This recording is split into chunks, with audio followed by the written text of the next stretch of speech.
Doctor Iqbal کے آباء و اجداد کشمیر سے آ کر سیالکوٹ میں آباد ہو گئے تھے، جو سپر گوٹ کے برہمن آج سے 250 سال پہلے مسلمان ہو گئے تھے۔ ڈاکٹر محمد اقبال اسی خاندان کے چشم و چراغ تھے۔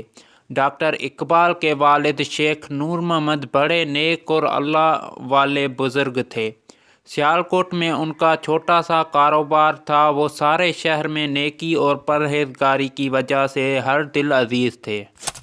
شیخ نور محمد کے 2 بیٹے تھے، ایک عطا محمد اور دوسرا محمد اقبال۔ یہی اقبال ہے جو آگے چل کر ایشیا کے سب سے بڑے شاعر مانے گئے۔ اقبال 1877 میں سیالکوٹ میں پیدا ہوئے۔ شیخ نور محمد نے اپنے بچوں کو اردو، فارسی اور انگریزی تعلیم دلوائی۔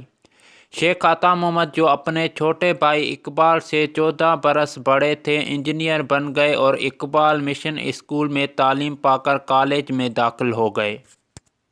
شیخ نور محمد کے دوستوں میں سے مولوی میر حسن نامی ایک بڑے عالم تھے، جو مشن اسکول میں عربی پڑھایا کرتے تھے۔ ان کے پڑھانے میں ایک خاص بات یہ تھی کہ جو کچھ بتا دیتے تھے وہ بات دلوں پر نقش ہو جایا کرتی تھی۔ اقبال ابھی اسکول میں پڑھتے ہی تھے کہ ان کی طبیعت کی اصلی جوہر چمکنے لگیں اور انہوں نے شاعری کی طرف توجہ کی۔ مولانا روم کے اشعار اقبال کو نہایت پسند تھے۔ آپ نے اس زمانے میں اپنے کلام حضرت ڈاک کو بغرض اصلاح بھیجنا شروع کر دیا۔ ڈاک کے ذریعے سے آپ کے کلام کے اصلاح کر کے ان کی حوصلہ افزائی کرتے تھے۔ سیالکوٹ سے لاہور پرائمری، مڈل اور انٹرس کے امتحانوں میں آپ نے نمایاں کامیابی حاصل کی، بلکہ وظائف بھی ملنے لگے۔ جب سیالکوٹ میں کالج بن گیا تو اس میں داخل ہو گئے۔ مولوی میر حسن سے عربی اور فارسی پڑھتے تھے۔ محنت کر کے آپ نے عربی اور فارسی میں خاصی لیاقت پیدا کر لی۔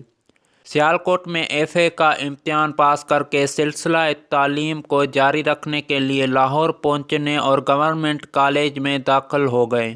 اس کالج میں آلینڈ نامی ایک لائق اور ہمدرد پروفیسر تھے، جو اقبال سے بڑی محبت اور شفقت سے پیش آیا کرتے تھے۔ لاہور میں مشاعرے بھی ہوتے تھے، جن میں اس زمانے کے مشہور شاعراں اپنا کلام سناتے تھے۔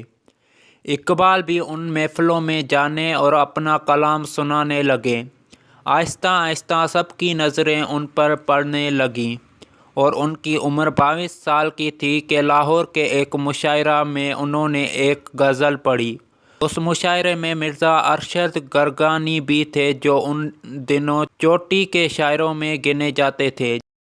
جب اقبال نے یہ شعر پڑھا: موتی سمجھ کے شان کریم نے چن لے، قطرے جو تھے میرے عرق کے انفال کے۔ یہ شعر سن کے مرزا ارشد تڑپ اٹھے اور کہنے لگے: میاں صاحبزادے، سبحان اللہ، اس عمر میں یہ شعر! 1905 میں اقبال یورپ روانہ ہو گئے۔ اقبال انگلستان پہنچ کر کیمبرج یونیورسٹی میں داخل ہو گئے اور فلسفہ کی تعلیم حاصل کرنے لگے۔ کیمبرج میں فلسفہ کا امتحان پاس کر کے آپ نے ایران کا فلسفہ کے متعلق ایک کتاب لکھی، جس پر جرمنی کی یونیورسٹی نے آپ کو PhD کی ڈگری عطا کی۔ جرمنی سے واپس آ کر آپ نے لندن میں بیرسٹری کا امتحان پاس کیا۔ ان دنوں پروفیسر آلینڈ لندن یونیورسٹی میں عربی کے پروفیسر تھے۔ جب وہ رخصت ہو گئے تو اقبال 6 ماہ تک ان کی جگہ عربی پڑھاتے رہے۔ اقبال نے یورپ پہنچ کر ایک ایسی دنیا دیکھی جو ان کے لیے بالکل نئی تھی۔ یورپ والوں کی تہذیب میں ان کو خوبیاں بھی نظر آئیں اور برائیاں بھی۔ ان کی ظاہری شکل تو آنکھوں کو چکا چوندھ کر دیتی تھی، مگر جب شاعر نے ٹٹولا تو اندر سے کھوکھلا پایا۔ ان کی دل پر بڑی چوٹ لگی۔ سب انسان ایک ہی کمپاں کے لوگ ہیں، تو پھر ان میں اتنا فرق کیوں ہے؟ اور کیا انسان کی زندگی کا مقصد یہی ہونا چاہیے جو یورپ کی قوموں کے سامنے ہے؟ اقبال کے اشعار قرآن شریف کی سچی تعلیم کی علم برادر ہے۔ وہ کہتے ہیں کہ اپنے آپ کو پہچانو، دنیا میں جو کچھ ہے وہ سب کچھ تمہارے لیے ہے۔ دل سے ڈر اور خوف بالکل نکال دو، دریاؤں میں کود پڑو، لہروں سے لڑو، چٹانوں سے ٹکرا جاؤ، کیونکہ زندگی پھولوں کی سیج نہیں، میدان جنگ ہے۔ 1935 میں ان کی بیگم صاحبہ کا انتقال ہوا۔ اس واقعہ نے ان کے دل پر بہت اثر کیا۔ چنانچہ ایک دن اکیلے بیٹھ کر وصیت لکھی اور رجسٹرار کے پاس بھیج دی۔ وفات سے کوئی سال پھر پہلے ان کی آنکھوں میں موتیا بند اتر آیا۔ کچھ دنوں بعد سانس پھولنے لگا۔ آپ کو معلوم ہو چکا تھا کہ ان کو عنقریب وصال حق نصیب ہونے والا ہے۔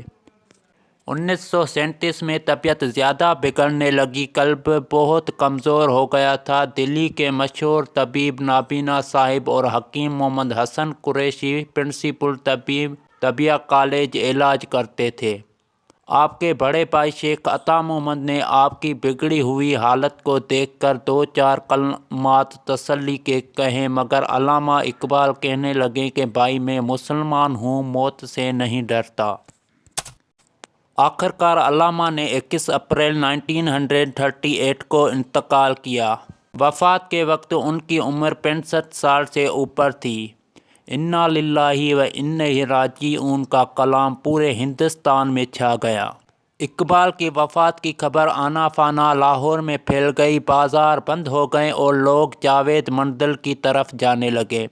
شام کو جنازہ اٹھا اور شاہی مسجد کے میناروں کے سائے میں ان کی میت کو دفن کیا گیا۔ جنازے کے ساتھ کوئی 50,000 سے زیادہ آدمی تھے۔ آپ کے انتقال پر ہندوستان بھر کے شہروں اور قصبوں میں جگہ جگہ ماتمی جلسے ہوئے۔ شاعران نے اس موقع پر مرثیں اور تاریخیں بھی کہیں۔ ساز خاموش ہو گیا مگر نغمے زندہ ہیں۔ یہ صحیح ہے کہ اقبال امید کی گیتوں سے سوئے ہوئے دلوں کو جگانے والا، مایوسوں کی ہمت بندھانے والا، اسلام کا سچا عاشق اور ملت کا سوگوار ہم میں نہیں رہا۔ لیکن اس نے ہمارے دلوں کو یقین اور تنظیم کے جس نور سے جگمگایا تھا، اس کی روشنی شک اور مایوسی کو تاریکی میں ہمیں صراط مستقیم دکھاتی رہے گی۔